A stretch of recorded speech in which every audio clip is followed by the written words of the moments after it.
Hello students, एरोमाइट channel में आप सभी का स्वागत है। आज हम स्टैंडर्ड 8 का science chapter number 3 force and pressure lesson सीखेंगे। यदि आप नए हैं तो सब्सक्राइब और बेल आइकन दबाना न भूलें ताकि आप हमसे कोई भी अपडेट ना चुकें। प्लेलिस्ट की लिंक डिस्क्रिप्शन में है। So let's start.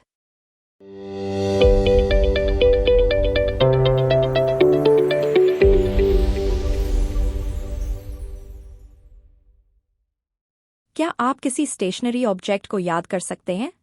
जब कोई फोर्स उस पर नहीं लगती तो वह रेस्ट में ही रहता है, और एक ऑब्जेक्ट जो मोशन में हो वह तब तक मोशन में रहेगा जब तक कोई फोर्स उसकी स्पीड और डायरेक्शन को नहीं बदलता। यह न्यूटन के पहले लॉ ऑफ मोशन का प्रिंसिपल है।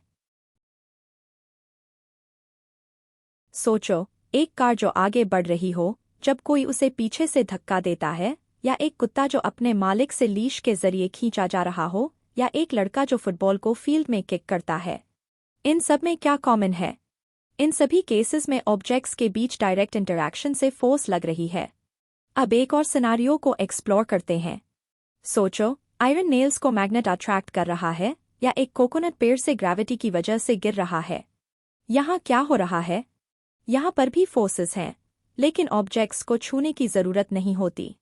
ग्रेविटी कोकोनट को खींच रही है और मैग्नेट नेल्स को बिना किसी कॉन्टैक्ट के अट्रैक्ट कर रहा है। जब एक कोम को अपने बालों पर रब करते हो तो छोटी छोटी पेपर के पीसेस कोम की तरफ कूद जाते हैं। यह इलेक्ट्रोस्टैटिक फोर्स के कारण होता है। कोम चार्ज हो जाता है और वह पेपर पीसेस को टच किए बिना अट्रैक्ट करता है। अब यहाँ क्या फर्क है? जब फोर्स डायरेक्ट कॉन्टैक्ट के साथ लगता है, जैसे जब हम कुछ पुश करते हैं, पुल करते हैं या उठाते हैं, तो उसे हम कॉन्टैक्ट फोर्स कहते हैं। मस्कुलर फोर्स इसका एक अच्छा एग्जाम्पल है। हम अपनी मसल्स का यूज करके कॉन्टैक्ट फोर्स रोजमर्रा के कामों में लगाते हैं। दूसरी तरफ वो फोर्सेस जो बिना डायरेक्ट कॉन्टैक्ट के लगती हैं, जैसे मैग्नेटिक फोर्स, ग्रेविटेशनल फोर्स या इलेक्ट्रोस्टैटिक फोर्स, उन्हें हम नॉन कॉन्टैक्ट फोर्सेस कहते हैं। अब फ्रिक्शन को ले लो। जब तुम एक बॉल को फेंकते हो तो वह मूव करता है, लेकिन धीरे धीरे रुक जाता है। एक कार जब इंजन ऑफ होता है थोड़ी चलती है और फिर रुक जाती है। यह फ्रिक्शन की वजह से होता है, जो एक कॉन्टैक्ट फोर्स है और मोशन के अपोजिट डायरेक्शन में एक्ट करता है। अगर फ्रिक्शन न होता तो बॉल या कार कभी नहीं रुकती। फ्रिक्शन के बिना वॉकिंग भी पॉसिबल नहीं होती। हम हर कदम पर स्लिप हो जाते, जैसे किसी बनाना पील पर या मडी रोड पर स्लिप होते हैं। ये वो मोमेंट्स होते हैं जब फ्रिक्शन कम होता है। चलो एक एक्टिविटी करते हैं। 2 रेक्टेंगुलर प्लास्टिक बॉटल्स लो और उनके लिड्स को टाइटली क्लोज करो। अब 2 छोटी बा मैग्नेट्स लो और केयरफुली हर एक बॉटल पर एक मैग्नेट लगाओ। मैग्नेट्स को टेप से अच्छे से सिक्योर कर दो। फिर एक बड़े प्लास्टिक ट्रे को पानी से भरो और बॉटल्स को पानी की सरफेस पर फ्लोट होने दो। धीरे धीरे एक बॉटल को दूसरे के पास ले जाओ। जब एक मैग्नेट का नॉर्थ पोल दूसरे मैग्नेट के साउथ पोल के करीब आता है, देखना कैसे बॉटल्स एक दूसरे की तरफ मूव करती हैं, क्योंकि अनलाइक पोल्स अट्रैक्ट करते हैं। अब बॉटल्स की डायरेक्शन बदलो और देखो क्या होता है। तुम देखोगे कि बॉटल्स एक दूसरे को टच किए बिना मूव कर रही हैं। यह दिखाता है कि मैग्नेट्स के बीच एक नॉन कॉन्टैक्ट फोर्स होता है। बैलेंस्ड और अनबैलेंस्ड फोर्सेस को समझने के लिए एक सिंपल एक्सपेरिमेंट करते हैं। एक कार्डबोर्ड बॉक्स लो और उसके दोनों साइड्स पर थिक स्ट्रिंग्स बांधो। बॉक्स को एक स्मूथ सरफेस पर रखो और स्ट्रिंग्स को टेबल के दोनों साइड्स तक एक्सटेंड करो। अब दोनों एंड्स पर वेइंग पैन्स बांध दो जिसमें इक्वल मास हो। जब इक्वल मास दोनों पैन्स में रखा जाता है तो बॉक्स स्टेशनरी रहता है। ऐसा क्यों होता है? क्योंकि दोनों पैन्स पर इक्वल ग्रेविटेशनल फोर्सेस लग रही हैं। यह बैलेंस्ड फोर्सेस एक दूसरे को कैंसिल कर देती हैं, जिससे कोई नेट फोर्स नहीं होता और बॉक्स मूव नहीं करता। लेकिन अगर एक पैन में ज्यादा मास रखा जाए तो क्या होता है? जिसमें ज्यादा मास होता है, बॉक्स उस पैन की तरफ मूव करना शुरू कर देता है। क्योंकि फोर्सेस अब बैलेंस्ड नहीं है, ग्रेटर फोर्स एक साइड पर अनबैलेंस्ड फोर्स क्रिएट करता है और बॉक्स मूव होता है। बैलेंस्ड और अनबैलेंस्ड फोर्सेस का एक classic example tug of war में देखा जा सकता है। जब 2 टीम्स रोप को इक्वल फोर्स के साथ खींचती हैं तो रोप मूव नहीं होती। यह बैलेंस्ड फोर्सेस का एक केस है। लेकिन अगर एक टीम दूसरी टीम से ज्यादा फोर्स लगाती है तो रोप उस तरफ मूव करती है जहां स्ट्रॉन्गर टीम होती है। यह अनबैलेंस्ड फोर्सेस को दिखाता है। दूसरा एग्जाम्पल है एक लार्ज ग्रेन स्टोरेज कंटेनर को पुश करना। अगर एक आदमी इसे पुश करता है तो यह मुश्किल से मूव होता है, लेकिन जब दो आदमी मिलकर सेम डायरेक्शन में पुश करते हैं तो कंटेनर आसानी से मूव करता है। यह दिखाता है कि जब मल्टीपल फोर्सेस सेम डायरेक्शन में लगती हैं तो कंबाइंड फोर्स ऑब्जेक्ट को मूव करना आसान बना देती है। इन एग्जाम्पल्स से हम समझते हैं कि जब फोर्सेस सेम डायरेक्शन में एक्ट करती हैं तो वे ऐड हो जाती हैं और टोटल फोर्स मजबूत हो जाता है। जब फोर्सेस अपोजिट डायरेक्शंस में एक्ट करती हैं तो उसका इफेक्ट दोनों फोर्सेस के अंतर पर निर्भर करता है। फोर्स को उसके मैग्नीट्यूड और डायरेक्शन से व्यक्त किया जाता है, जो इसे एक वेक्टर क्वांटिटी बनाता है। जब एक फोर्स किसी ऑब्जेक्ट पर लगती है तो कई चीजें हो सकती हैं। एक स्टेशनरी ऑब्जेक्ट मूव करना शुरू कर सकता है, या एक ऑब्जेक्ट जो मोशन में हो उसकी स्पीड या डायरेक्शन बदल सकती है। फोर्स ऑब्जेक्ट का शेप भी बदल सकती है। उदाहरण के तौर पर जब हम डो को गूंथते हैं तो फोर्स लगाने से उसका शेप बदल जाता है। एक पॉटर स्पेसिफिक डायरेक्शंस में फोर्स लगाकर मिट्टी का पॉट शेप करता है। जब फोर्स लगती है रबर बैंड स्ट्रेच होता है। जब मल्टीपल फोर्सेस एक ऑब्जेक्ट पर एक्ट करती हैं तो फाइनल इफेक्ट उस ऑब्जेक्ट पर लगने वाली नेट फोर्स से डिटरमाइन होता है। इनर्शिया। हमने देखा कि एक ऑब्जेक्ट का स्टेट ऑफ मोशन तब बदलता है जब उस पर फोर्स लगती है, लेकिन अगर फोर्स ना लगे तो क्या होता है? ऑब्जेक्ट्स अपनी करंट स्टेट में रहते हैं। चलो इसे समझने के लिए एक सिंपल एग्जाम्पल देखते हैं। एक एक्टिविटी करो। एक पोस्ट कार्ड लो और उसे एक ग्लास के ऊपर रख दो, फिर ध्यान से 5 रुपीस का कॉइन पोस्ट कार्ड पर रख दो। अब एक क्विक पुश से पोस्ट कार्ड को हटाओ। तुम देखोगे कि कॉइन सीधा ग्लास में गिरता है। क्या तुमने कभी ऐसा किया है? चलो एक सिंपल फिजिक्स एक्सपेरिमेंट करते हैं। हमारे पास एक 500 ग्राम्स का वेट है जो एक स्टैंड से एक स्ट्रिंग के जरिए लटक रहा है। हम इसे स्ट्रिंग 1 बोलेंगे। एक और स्ट्रिंग है जो वेट के नीचे टाइड है, इसे हम स्ट्रिंग 2 बोलेंगे। पहले मैं स्ट्रिंग 2 को एक शार्प टक दूंगा। नोटिस करो कि स्ट्रिंग 2 टूट जाता है, लेकिन वेट वहीं रहता है। वेट नहीं गिरता क्योंकि फोर्स इतनी नहीं थी कि ऑब्जेक्ट को मूव कर सके। अब एक और एक्सपेरिमेंट करते हैं। मैं स्ट्रिंग 2 को धीरे धीरे खींचूंगा। इस बार स्ट्रिंग 1 टूट जाता है और वेट गिर जाता है। ऐसा क्यों होता है?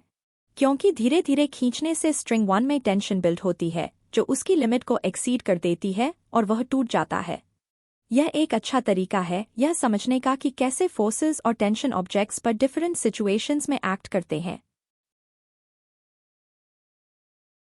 क्या तुमने कभी नोटिस किया है कि कैसे 2 व्हीलर्स और 4 व्हीलर्स के टायर्स प्रेशराइज होते हैं जब तुम उनमें हवा भरते हो? आपको एक प्रेशर गेज दिखाई देता है जो डिजिटल मीटर या डायल मशीन पर प्रेशर रीडिंग दिखाता है। मशीन तब तक हवा को टायरों में पंप करती है जब तक कि प्रेशर एक सर्टेन लेवल तक नहीं पहुंच जाता। यही होता है बाइसिकल के टायर में हवा भरने के लिए जब तुम हैंड पंप का यूज करते हो।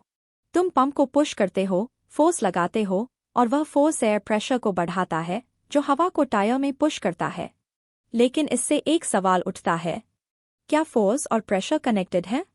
जवाब है हाँ। जब हवा पंप करने के लिए तुम फोर्स लगाते हो, तुम प्रेशर को टायर के अंदर इंक्रीज करते हो।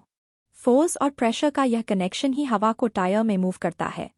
हमेशा याद रखो, किसी ऑब्जेक्ट की अपने एग्जिस्टिंग स्टेट में रहने की टेंडेंसी को इनर्शिया कहते हैं। इस वजह से एक ऑब्जेक्ट जो रेस्ट में है वह रेस्ट में ही रहता है और एक ऑब्जेक्ट जो मोशन में है वह मोशन में ही रहता है जब तक उस पर कोई एक्सटर्नल फोर्स नहीं लगती। इनर्शिया ऑब्जेक्ट्स की वह प्रॉपर्टी है जो उनके करंट स्टेटस को बदलने से रोकती है। 3 मेन टाइप्स की इनर्शिया होती हैं। इनर्शिया ऑफ रेस्ट तब होती है जब एक ऑब्जेक्ट रेस्ट में रहता है जब तक उस पर कोई एक्सटर्नल फोर्स नहीं लगती। उदाहरण के लिए, एक किताब जो टेबल पर है वह तब तक मूव नहीं करेगी जब तक उसे पुश नहीं किया जाता। इनर्शिया ऑफ मोशन तब होती है जब एक ऑब्जेक्ट मोशन में रहता है जब तक एक एक्सटर्नल फोर्स उसे स्लो या स्टॉप नहीं करता। जैसे एक इलेक्ट्रिक फैन जब बंद किया जाता है फिर भी थोड़ी देर तक स्पिन करता रहता है, या जब एक बस अचानक से रुकती है तो पैसेंजर्स को आगे की तरफ झटका लगता है क्योंकि उनकी बॉडी मोशन में रहती है। डायरेक्शनल इनर्शिया एक ऑब्जेक्ट की डायरेक्शन चेंज करने की रेजिस्टेंस को रेफर करता है। जैसे जब एक व्हीकल शार्पली टर्न करता है तो पैसेंजर्स अपोजिट डायरेक्शन में पुल महसूस करते हैं क्योंकि उनका बॉडी मोशन को चेंज करने का विरोध करता है। ऑब्जेक्ट्स कैसे बिहेव करते हैं जब फोर्सेस उन पर एक्ट करती हैं, ये इनर्शिया के टाइप्स एक्सप्लेन करते हैं। अब कुछ नेल्स लो और उन्हें एक वुडन प्लैंक में पुश करो। जब तुम उनके हेड्स पर हैमर करते हो तो वे स्मूथली अंदर चले जाते हैं। अब एक नेल को फ्लिप करो और उसे पॉइंटेड एंड से हैमर डाउन करो प्लैंक के अगेंस्ट। यह इतना अच्छे से काम नहीं करेगा। अब ड्राइंग पिन्स के बारे में सोचो, जब तुम उन्हें बोर्ड में अपने थंब से प्रेस करते हो तो वे ईजिली बोर्ड में चली जाती हैं। लेकिन अगर तुम रेगुलर पिन्स को ऐसे ही प्रेस करोगे तो तुम्हारा थंब हर्ट हो सकता है। तो यहाँ क्या हो रहा है? यह सब प्रेशर के बारे में है। अपने शार्प एंड से नेल वुड में ईजिली पेनिट्रेट करता है क्योंकि फोर्स एक छोटी सी एरिया में कॉन्सेंट्रेटेड होती है। जब तुम हेड पर हैमर करते हो तो प्रेशर नेल को वुडन प्लैंक में अंदर जाने की अनुमति देता है। यह प्रेशर का एक सिंपल डेमोन्स्ट्रेशन है। प्रेशर वह फोर्स है जो पर यूनिट एरिया पर लगती है। सेम फोर्स के साथ जितनी छोटी एरिया होती है उतना ज्यादा प्रेशर होता है। इस केस में फोर्स नेल के परपेंडिकुलर डायरेक्शन में लग रही है जो उसे प्लैंक में पेनिट्रेट करने में मदद करता है। SI unit of force Newton होता है और एरिया स्क्वायर मीटर्स में मेजर किया जाता है। इसलिए SI unit of pressure Newton पर स्क्वायर मीटर होता है, जिसे पास्कल भी कहते हैं। एटमॉस्फेरिक साइंस में प्रेशर को बाय यूनिट्स में मेजर किया जाता है, जहां 1/10⁵ पास्कल्स होता है। प्रेशर एक स्केलर क्वांटिटी है, इसका सिर्फ मैग्नीट्यूड होता है लेकिन कोई डायरेक्शन नहीं होती। जब फोर्स लगने वाला एरिया बढ़ जाता है तो प्रेशर कम हो जाता है, और जब एरिया छोटा हो जाता है तो सेम फोर्स के साथ प्रेशर बढ़ जाता है। एक कैमल का एग्जाम्पल लो। कैमल के पैर के नीचे की सरफेस ब्रॉड होती है, जिससे कैमल का वेट एक बड़े एरिया पर स्प्रेड हो जाता है। इस वजह से सैंड पर प्रेशर कम हो जाता है और कैमल के पैर रेत में नहीं धंसते, जिससे चलना आसान हो जाता है। एयर प्रेशर हमें हर तरफ से महसूस होता है। यह हर ऑब्जेक्ट पर एक्सर्ट होता है जो एयर में होता है। लेकिन जब हम एक वेट किसी सॉलिड सरफेस पर रखते हैं तो प्रेशर भी उस सॉलिड सरफेस पर एक्सर्ट होता है। और यह प्रेशर कभी सेम नहीं रहता। यह दो फैक्टर्स पर डिपेंड करता है, वेट की वैल्यू और कॉन्टैक्ट एरिया की साइज जो ऑब्जेक्ट और सरफेस के बीच होती है। जितना ज्यादा वेट या जितनी छोटी कॉन्टैक्ट एरिया होती है, प्रेशर उतना ही ज्यादा होता है। चलो अब लिक्विड प्रेशर को एक्सप्लोर करते हैं। इस एक्टिविटी के लिए तुम्हें एक प्लास्टिक बॉटल और एक 10 सेंटीमीटर लंबा ग्लास ट्यूब का पीस चाहिए। एक रबर बलून उसके एक एंड पर परफेक्ट फिट हो जाए। अब धीरे धीरे बॉटल को पानी से भरो। जैसे ही पानी का लेवल बढ़ता है, बलून को इन्फ्लेट होते देखो। तो यहाँ क्या हो रहा है? यह एक्सपेरिमेंट दिखाता है कि बॉटल के अंदर का पानी सिर्फ नीचे की तरफ नहीं, बल्कि साइड्स की तरफ भी प्रेशर डाल रहा है, जिससे बलून एक्सपैंड हो रहा है। एक प्लास्टिक बॉटल लो और उसमें 3 अलग अलग हाइट्स पर होल्स करो, जिन्हें पॉइंट 1, 2 और 3 मार्क करो। अब बॉटल को पूरी तरह से पानी से भरो। ध्यान से देखना, जैसे ही पानी होल्स से फ्लो करता है, कुछ इंटरेस्टिंग होता है। टॉप होल से पानी का जेट, जो पॉइंट 1 पर है, बॉटल के करीब गिरता है। वहीं लोएस्ट होल से पानी का जेट, जो पॉइंट 3 पर है, सबसे दूर गिरता है। ऐसा इसलिए होता है क्योंकि पानी का प्रेशर डेप्थ के साथ बढ़ता है। तुम यह भी देखोगे कि अगर तुम सेम लेवल पर 2 होल्स बनाओ तो दोनों जेट्स सेम डिस्टेंस पर गिरेंगे। यह एक ही प्रिंसिपल को दिखाता है, किसी भी एक लेवल पर लिक्विड प्रेशर सेम होता है। कंक्लूजन में हम समझते हैं कि लिक्विड प्रेशर डेप्थ के साथ बढ़ता है और सेम लेवल पर कांस्टेंट रहता है। जब तुम एक बलून में हवा भरते हो तो वह हर साइड से इवनली इन्फ्लेट होता है। लेकिन अगर तुम उसमें एक छोटा होल बना दो तो हवा लीक हो जाती है और बलून फुली इन्फ्लेट नहीं हो पाता। यह दिखाता है कि लिक्विड्स की तरह गैसेस भी उनके कंटेनर की वॉल्स पर प्रेशर एक्सर्ट करते हैं। लिक्विड्स और गैसेस दोनों फ्लूइड्स कहलाते हैं। चाहे गैस हो या लिक्विड, फ्लूइड्स अपने कंटेनर की वॉल्स और बॉटम पर प्रेशर एक्सर्ट करते हैं। और प्रेशर फ्लूइड के एक पॉइंट पर हर डायरेक्शन में इक्वली डिस्ट्रीब्यूट होता है। एयर हमें हर तरफ से घेर कर रखती है, एक लेयर बनाते हुए, जिसे एटमॉस्फेयर कहते हैं। यह एटमॉस्फेयर 16 किलोमीटर तक की हाइट तक स्ट्रेच करता है और बहुत डाइल्यूट फॉर्म में यह 400 किलोमीटर तक एक्सटेंड करता है। इस एयर की वजह से जो प्रेशर बनता है उसे एटमॉस्फेरिक प्रेशर कहते हैं। अब सोचो, एक लॉन्ग हॉलो सिलेंडर जो अर्थ के surface per unit cross sectional area के साथ खड़ा हो और एयर से भरा हो। इस एयर का वेट एक फोर्स होता है जो अर्थ के सेंटर की तरफ डायरेक्टेड होता है, और एटमॉस्फेरिक प्रेशर बस इस वेट का सरफेस एरिया के साथ रेशियो होता है। सी लेवल पर यह प्रेशर एक एटमॉस्फेयर प्रेशर कहलाता है। 1 atmosphere is equals 101 times 10 to the power 3 pascals is equals 1 bar is equals 10 to the power 3 millibar। जैसे जैसे हम सी लेवल से ऊपर चढ़ते हैं, एयर प्रेशर कम होता जाता है। एटमॉस्फेरिक प्रेशर को मिलीबार्स, बार या हेक्टोपास्कल्स में मेजर किया जाता है, और किसी भी पॉइंट पर एयर प्रेशर हर डायरेक्शन से इक्वल होता है। लेकिन यह प्रेशर कैसे बनता है? एक क्लोज्ड कंटेनर में air molecules constant random motion में होते हैं, कंटेनर की वॉल्स से टकराते हैं और फोर्स जनरेट करते हैं। यही फोर्स प्रेशर को जन्म देती है। हम यह एटमॉस्फेरिक प्रेशर लगातार अपने बॉडीज पर महसूस करते हैं, लेकिन हम इससे क्रश्ड क्यों नहीं होते? क्योंकि हमारे बॉडीज के अंदर की एयर इस प्रेशर को बैलेंस कर देती है। आर्टरीज और वेन्स जो ब्लड से भरी होती हैं, और हमारे बॉडी कैविटीज में जो एयर होती है, वह अंडर वाटर भी इस बैलेंस को मेंटेन करने में मदद करती है। याद रखो, अर्थ का एटमॉस्फेरिक प्रेशर जैसे जैसे हम सी लेवल से ऊपर चढ़ते हैं, वैसे वैसे कम होता जाता है। एक प्लास्टिक बॉटल लो और उसका लिड टाइटली सील करो। उसे पानी में रखो, वह फ्लोट करेगी। अब उसे नीचे पुश करने की कोशिश करो, फिर भी वह फ्लोट करती रहेगी। यही हॉलो प्लास्टिक बोल के साथ भी होता है। लेकिन अगर तुम बॉटल को पूरी तरह से पानी से भरकर लिड क्लोज कर दो, तो बॉटल पानी के अंदर फ्लोट करती है, लेकिन नीचे तक नहीं जाती। ऐसा क्यों होता है? ऐसा इसलिए होता है क्योंकि वाटरफिल्ड बॉटल का वेट और पानी के सराउंडिंग का अपवर्ड फोर्स एक बैलेंस क्रिएट करते हैं। इस अपवर्ड फोर्स को बॉयंट फोर्स कहते हैं, जो ग्रेविटी के डाउनवर्ड पुल को काउंटर करता है। इसलिए बॉटल सिंक नहीं करती।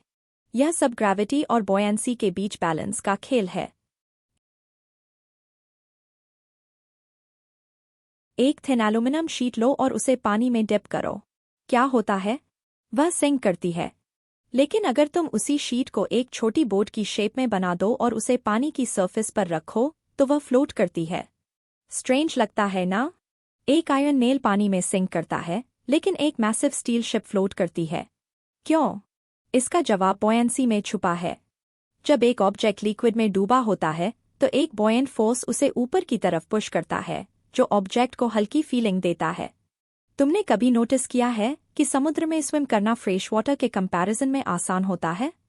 ऐसा इसलिए होता है क्योंकि सॉल्ट्स के डिसोल्व्ड होने की वजह से सी वाटर ज्यादा डेंस होता है। जितनी ज्यादा डेंसिटी होती है, उतना ज्यादा बॉयंट फोर्स होता है। याद करो कैसे एक लेमन पानी के ग्लास में सिंक करता है, लेकिन जब तुम पानी में नमक डालते हो, तो वह फ्लोट करता है। यह बॉयंसी ग्रेविटी को ओवरकम कर लेती है। इन एग्जाम्पल्स से हम दो चीजें समझते हैं। एक, जितना बड़ा ऑब्जेक्ट का वॉल्यूम होता है, उतनी ज्यादा बॉयंट फोर्स होती है। दूसरा, जितनी डेंस लिक्विड होती है, उतना ज्यादा बॉयंसी फोर्स होता है। तुम्हें कैसे पता चलता है कि एक ऑब्जेक्ट जो लिक्विड में छोड़ा गया हो, वह सिंक करेगा, सरफेस पर फ्लोट करेगा या लिक्विड के अंदर फ्लोट करेगा? अगर बॉयंट फोर्स उसके वेट से ज्यादा होती है, तो ऑब्जेक्ट फ्लोट करता है। अगर बॉयंट फोर्स वेट से कम होती है, तो ऑब्जेक्ट सिंक करता है। और अगर बॉयंट फोर्स वेट के बराबर होती है, तो ऑब्जेक्ट लिक्विड के अंदर फ्लोट करता है। इन तीनों केसेस में कौन सी फोर्सेस अनबैलेंस्ड होती हैं? आर्किमिडीज प्रिंसिपल को समझने के लिए एक सिंपल एक्सपेरिमेंट करते हैं। एक लॉन्ग रबर बैंड लो और एक पॉइंट पर उसे काट करो। एक एंड पर एक क्लीन वॉश स्टोन या 50 ग्राम का वेट बांध दो। अब दूसरे एंड को पकड़ो और एक मार्क बना लो। जब स्टोन हवा में लटक रहा हो, रबर बैंड की लेंथ स्टोन से लेकर मार्क तक मेजर करो। फिर एक पॉट ऑफ वाटर लो और रबर बैंड को ऐसे पकड़ो कि स्टोन पूरी तरह से पानी में डूब जाए। फिर रबर बैंड की लेंथ दोबारा मार्क तक मेजर करो। तुम नोटिस करोगे कि पानी में रबर बैंड की लेंथ हवा में लटकने के कंपैरिजन में छोटी हो गई है। ऐसा क्यों हुआ? क्योंकि जब स्टोन पानी में डूबा, एक बॉयंट फोर्स उसके ऊपर एक्ट कर रही थी, जो स्टोन के वेट को अपोज कर रही थी। इस वजह से रबर बैंड पर इफेक्टिव फोर्स कम हो गई। लेकिन यह बॉयंट फोर्स कितनी स्ट्रॉन्ग होती है? क्या यह सभी लिक्विड्स के लिए सेम होती है? और क्या यह सभी ऑब्जेक्ट्स पर इक्वली अप्लाई होती है? इन क्वेश्चंस का आंसर हमें आर्किमिडीज प्रिंसिपल से मिलता है। आर्किमेड्स प्रिंसिपल कहता है कि जब एक ऑब्जेक्ट पार्शली या फुली फ्लूइड में सबमर्ज्ड होता है तो एक बॉयंट फोर्स ऑब्जेक्ट के ऊपर एक्ट करती है जो फ्लूइड ऑब्जेक्ट ने डिस्प्लेस किया होता है उस वेट के बराबर होती है। आर्किमेड्स एक ब्रिलियंट ग्रीक साइंटिस्ट और मैथमेटिशियन थे। उन्हें उनकी शार्प इंटेलिजेंस के लिए जाना जाता है। उन्होंने न्यूमेरिकल कैलकुलेशंस के थ्रू पाई की वैल्यू डिस्कवर की। लेवर्स, पुलीज और व्हील्स का उनका नॉलेज रोमांस के अगेंस्ट बैटल्स में ग्रीक आर्मी की मदद में क्रूशल रोल प्ले करता था। लेकिन आर्किमेड्स यहीं नहीं रुके। उन्होंने जियोमेट्री और मैकेनिक्स में भी रिमार्केबल कॉन्ट्रीब्यूशंस दिए और एक इंटरेस्टिंग डिस्कवरी के कारण उनका नाम और भी फेमस हो गया। एक दिन जब वह बात ले रहे थे उन्होंने देखा कि पानी टब से ओवरफ्लो हो रहा था। इस ऑब्जर्वेशन ने उन्हें वह प्रिंसिपल फॉर्म्यूलेट करने में हेल्प किया जिसे आज हम आर्किमेड्स प्रिंसिपल के नाम से जानते हैं। खुशी के मारे वह बात से बाहर निकलकर चिल्लाने लगे, यूरेका, जिसका मतलब है मैंने पाया। आर्किमेड्स प्रिंसिपल का वाइड स्प्रेड एप्लीकेशन होता है शिप्स और सबमरीन्स के डिजाइन से लेकर रोज के इंस्ट्रूमेंट्स जैसे लैक्टोमीटर और हाइग्रोमीटर तक। डेंसिटी एक फिजिकल प्रॉपर्टी है जो बताती है कि एक गिवन वॉल्यूम में एक सब्सटेंस में कितना मास होता है। इसका फॉर्मूला है density equals mass upon volume. SI unit of density kilograms पर क्यूबिक मीटर होता है। यह प्रॉपर्टी यह डिसाइड करने में मदद करती है कि एक सब्सटेंस कितना प्योर है। हायर डेंसिटी ज्यादा प्योरिटी इंडिकेट करती है। अब बात करते हैं रिलेटिव डेंसिटी की। एक सब्सटेंस की रिलेटिव डेंसिटी को वाटर की डेंसिटी के कंपैरिजन में मेजर किया जाता है। इसका फॉर्मूला होता है relative density equals substance density upon water density. क्योंकि यह दो सिमिलर फिजिकल क्वांटिटीज का रेशियो होता है, रिलेटिव डेंसिटी का कोई यूनिट नहीं होता। एक्चुअली रिलेटिव डेंसिटी को स्पेसिफिक ग्रेविटी भी कहा जाता है। तो इस चैप्टर का यही एंड होता है। हमने इस लेसन के क्वेश्चन आंसर्स वेबसाइट पर अपलोड कर दिए हैं। अगला लेसन देखने के लिए एरोमाइट चैनल को सब्सक्राइब करो और पास वाली बेल आइकन दबाओ। Thanks for watching.